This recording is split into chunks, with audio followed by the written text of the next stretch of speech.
Hello friend, welcome to it and repeat. কেমন আছো সবাই? আশা করি সবাই খুব ভালো আছো।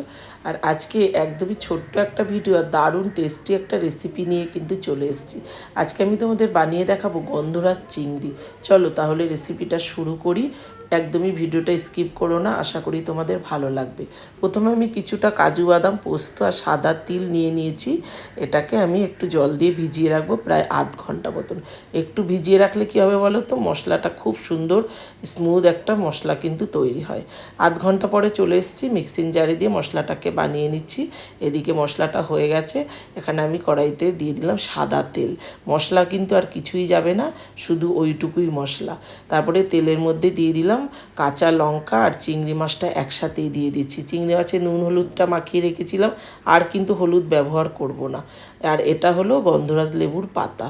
তারপরে এই যে একটু নাড়াচাড়া করে, আর চিংড়ি মাছ তো আমি খুব বেশি ভাজি না, আমার অনেক রেসিপিতেই তোমরা দেখেছো। এইভাবে এই পদ্ধতিতে একবার বানিয়ে নিও চিংড়ি মাছ, দেখবে কতটা খেতে মানে একদম সফট লাগে আর কি চিংড়ি মাছটা।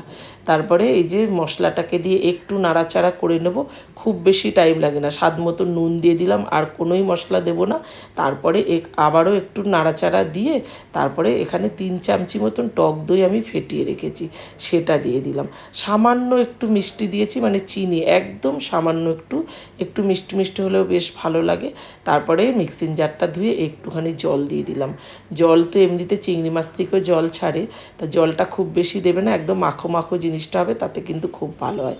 তারপরে জলটা দেওয়ার পরে এই যে গন্ধরাজ লেবুর পাতাটাকে কেটে রেখেছিলাম, সেটা হাফ আমি এর মধ্যে দিয়ে দিলাম।